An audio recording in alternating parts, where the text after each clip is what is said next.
নমস্কার বন্ধুরা। ইউক্রেন রাশিয়ার সামরিক ঘাঁটি লক্ষ্য করে এত বড় ড্রোন হামলা চালালো যা রাশিয়া কোনোদিনই কল্পনা করতে পারেনি। মোট ড্রোনের সংখ্যাটা প্রায় 472। যে হামলায় অন্তত 41টি রুশ সামরিক বিমান ধ্বংস হয়েছে, যার মধ্যে ছিল TU-95 এবং TU-22 মতন বোমারু বিমান, যা সাধারণত দূরপাল্লার ক্ষেপণাস্ত্র নিক্ষেপ করার জন্য ব্যবহার করা হয়। ওয়ার্ল্ড মিডিয়ায় এই নিয়ে বিভিন্ন আর্টিকেল দেখতে পাবেন। যে হামলা গোটা রাশিয়ার বিভিন্ন জায়গা জুড়ে হয়েছে। এই হামলার নাম অপারেশন স্পাইডার ওয়েব।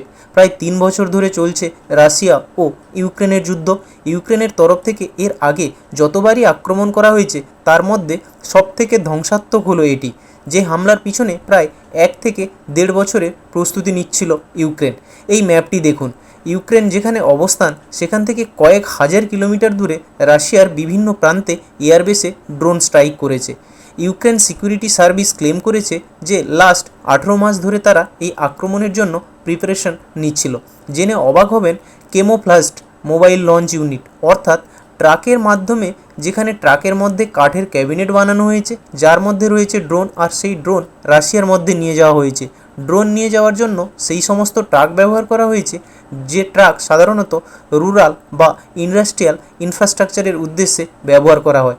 সাধারণত যে ট্রাক মিলিটারি পারপাসের জন্য ব্যবহার করা হয় তা বিভিন্ন জায়গায় চেকিংয়ের ব্যবস্থা থাকে, তাই এক্ষেত্রে রুরাল বা ইন্ডাস্ট্রিয়াল ইনফ্রাস্ট্রাকচারের জন্য ব্যবহৃত ট্রাককে ব্যবহার করা হয়েছে।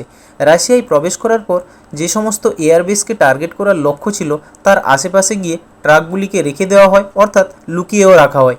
এর পরবর্তী ধাপে রিমোটের মাধ্যমে একই সময়ে সবকটি এয়ারবেসে হামলা করে এই ড্রোনগুলি। পুরোটাই রিমোট কন্ট্রোল হামলা ছিল, ঠিক যেভাবে পাকিস্তানের জঙ্গি ঘাঁটিকে টার্গেট করা হয়েছিল অপারেশন সিন্দুরের সময়, যার ফলে ধ্বংস হয় 41টি রুশ বিমান। কিন্তু আপনি কি জানেন, সম্প্রতি ইস্তাম্বুলে ইউক্রেনের প্রতিনিধি যাওয়ার কথা ছিল, যেখানে লক্ষ্য ছিল রাশিয়ার সঙ্গে যুদ্ধবিরতি করা, আর তার মধ্যেই ইউক্রেনের এই ড্রোন হামলা।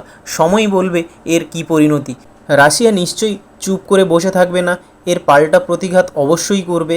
যদি পরবর্তীতে কোনো আপডেট আসে নিশ্চয়ই তা নিয়ে ভিডিও নিয়ে আসব। ভিডিওটি কেমন লাগলো কমেন্ট করে অবশ্যই জানাবেন, আর যদি ভালো লেগে থাকে তাহলে বন্ধুদের সঙ্গে শেয়ার করতে ভুলবেন না কিন্তু। আর চ্যানেলটিকে যদি এখনও সাবস্ক্রাইব করে না থাকেন তাহলে অবশ্যই সাবস্ক্রাইব করবেন এই ধরনের ভিডিও পেতে। ধন্যবাদ।